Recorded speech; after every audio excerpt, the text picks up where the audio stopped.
The Telltale Heart by Edgar Allan Poe. True, nervous. Very, very dreadfully nervous I have been and am. But why will you say that I am mad? The disease had sharpened my senses, not destroyed, not dulled them. Above all was the sense of hearing acute. I heard all things in the heaven and in the earth. I heard many things in hell. How, then, am I mad? Hearken and observe how healthily, how calmly I can tell you the whole story. It is impossible to say how first the idea entered my brain, but once conceived, it haunted me, day and night. Object there was none. Passion there was none. I loved the old man. He had never wronged me. He had never given me insult. For his gold I had no desire. I think it was his eye. Yes, it was this. He had the eye of a vulture, a pale blue eye with a film over it. Whenever it fell upon me, my blood ran cold, and so by degrees, very gradually, I made up my mind to take the life of the old man, and thus rid myself of the eye forever. Now this is the point. You fancy me mad. Madmen know nothing. But you should have seen me. You should have seen how wisely I proceeded, with what caution and with what foresight, with what dissimulation I went to work. I was never kinder to the old man than during the whole week before I killed him. And every night, about midnight, I turned the latch of his door and opened it, oh, so gently. And then, when I had made an opening sufficient for my head, I put in a dark lantern, all closed, so that no light shone out, and then I thrust in my head. Oh, you would have laughed to see how cunningly I thrust it in. I moved it slowly, very, very slowly, that I might not disturb the old man's sleep. It took me an hour to place my whole head within the opening, an hour so far that I could see him as he lay upon his bed. Ha! Would a madman have been so wise as this? And then, when my head was well in the room, I undid the lantern cautiously, oh, so cautiously, for the hinges creaked. I undid it just so much that a single thin ray fell upon the vulture eye. I did this for 7 long nights, every night just at midnight. But I found the eye always closed. And so it was impossible to do the work, for it was not the old man who vexed me, but his evil eye. And every morning, when the day broke, I went boldly into his chamber and spoke courageously to him, calling him by name in a hearty tone, and inquiring how he had passed the night. So you see, he would have been a very profound old man, indeed, to suspect that every night, just at 12, I looked in upon him while he slept. Upon the 8th night, I was more than usually cautious in opening the door. A watch's minute hand moves more quickly than did mine. Never before that night had I felt the extent of my own powers, of my sagacity. I could scarcely contain my feelings of triumph, to think that there I was, opening the door little by little, and he not even to dream of my secret deeds or thoughts. I fairly chuckled at the idea, and perhaps he heard me, for he moved on the bed suddenly as if startled. Now you may think that I drew back, but no. His room was as black as pitch, with a thick darkness, for the shutters were close fastened through fear of robbers. And so I knew that he could not see the opening of the door, and I kept pushing it on, steadily, steadily.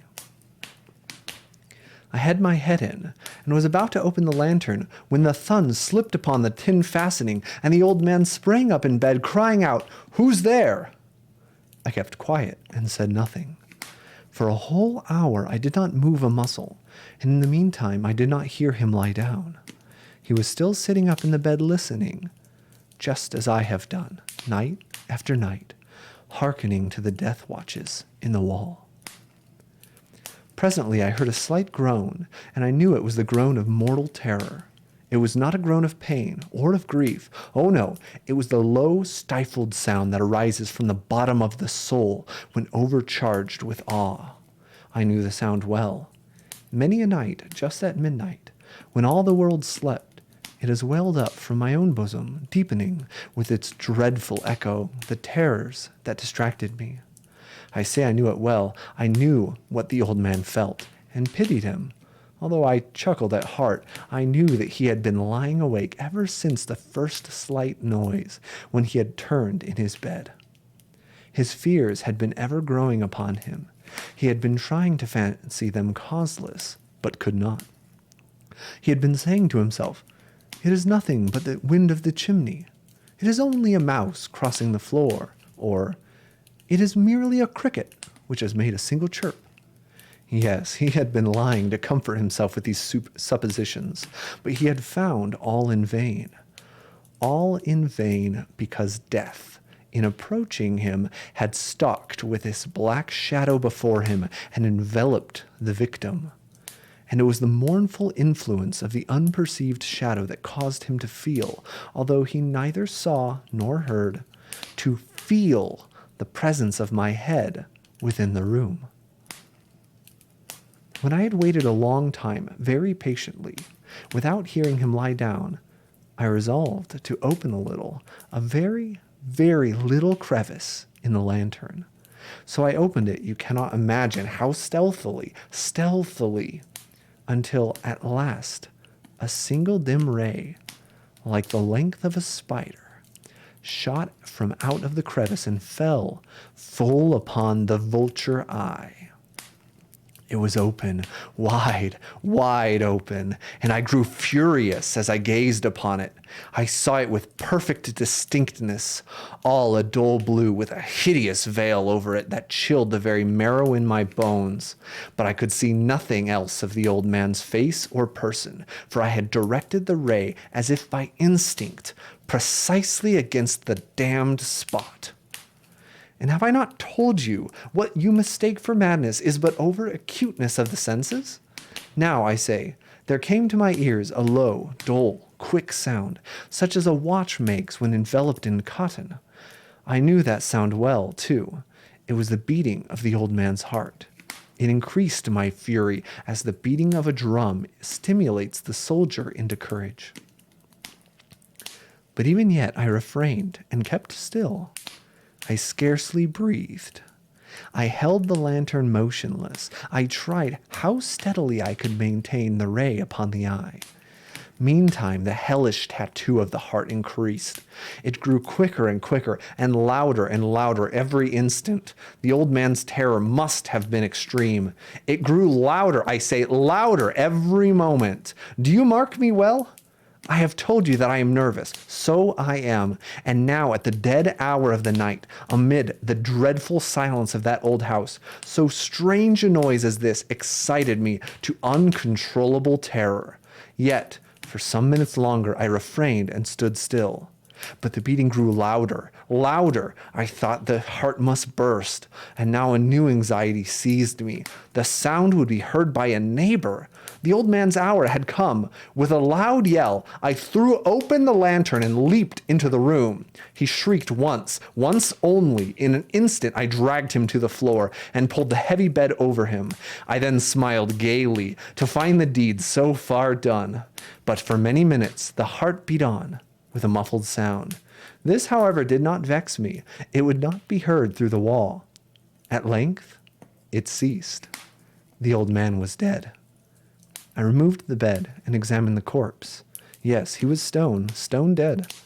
I placed my hand upon the heart and held it there many minutes. There was no pulsation. He was stone dead. His eye would trouble me no more. If still you think me mad, you will think so no longer when I describe the wise precautions I took for the concealment of the body. The night waned, and I worked hastily but in silence. First of all, I dismembered the corpse. I cut off the head, and the arms, and the legs. I then took up 3 planks of the flooring from the chamber, and deposited them all between the scantlings. I then replaced the boards so cleverly, so cunningly, that no human eye, not even his, could have detected anything wrong. There was nothing to wash out, no stain of any kind, no blood spot whatever. I had been too wary for that. A tub had cut all. Ha! Ha! When I had made an end of these labors, it was 4 o'clock, still dark as midnight. As the bell sounded the hour, there came a knocking at the street door. I went down to open it with a light heart, for what had I now to fear? There entered 3 men who introduced themselves with perfect suavity as officers of the police. A shriek had been heard by a neighbor during the night. Suspicion of foul play had been aroused. Information had been lodged at the police office, and they, the officers, had been deputed to search the premises. I smiled, for what had I to fear? I bade the gentleman welcome. The shriek, I said, was my own in a dream. The old man, I mentioned, was absent in the country. I took the visitors all over the house. I bade them search well. I led them at length to his chamber. I showed them his treasures, secure, undisturbed. In the enthusiasm of my confidence, I brought chairs into the room and desired them, rest from your fatigues, while I myself, in the wild audacity of my perfect triumph, placed my own seat upon the very spot which reposed the corpse of the victim. The officers were satisfied. My manner had convinced them. I was singularly at ease. They sat, and while I answered cheerily, they chatted of familiar things, but, ere long, I felt myself getting pale and wished them gone. My head ached, and I fancied a ringing in my ears. But still they sat and still chatted. The ringing became more distinct. It continued and became more distinct. I talked more freely to get rid of the feeling, but it continued and gained definiteness until at length I found that the noise was not within my ears. No doubt I now grew very pale. I talked more fluently and with a heightened voice, yet the sound increased. And what could I do? It was a low, dull, quick sound, much such a sound as a watch makes when enveloped in cotton. I gasped for breath, and yet the officers heard it not. I talked more quickly, more vehemently, but the noise steadily increased. I arose and argued about trifles in a high key with violent gesticulations, but the noise steadily increased. Why would they not be gone? I paced the floor to and fro with heavy strides, as if excited to fury by the observations of the men. But the noise steadily increased. Oh God, what could I do? I foamed, I raved, I swore. I swung the chair upon which I had been sitting and grated it upon the boards. But the noise arose over all and continually increased. It grew louder, louder, louder, and still the men chatted pleasantly and smiled. Was it possible they heard not? Almighty God, no, they heard. They suspected, they knew. They were making a mockery of my horror. This I thought, and this I think. But anything was better than this agony. Anything was more tolerable than this derision. I could bear those hypocritical smiles no longer. I felt that I must scream or die. And now, again, hark! Louder! Louder! Louder! Louder! Villains, I shrieked, dissemble no more. I admit the deed. Tear of the planks, here is the beating of his hideous heart.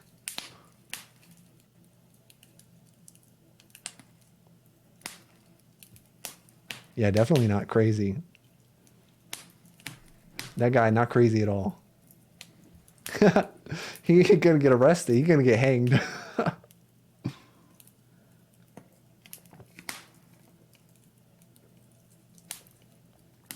Yeah, it's a pretty popular story. I've never read it though. I didn't read a lot of short stories.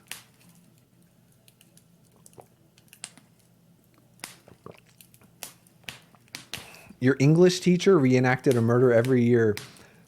Did that give you cause for concern? Because they sound a little into it.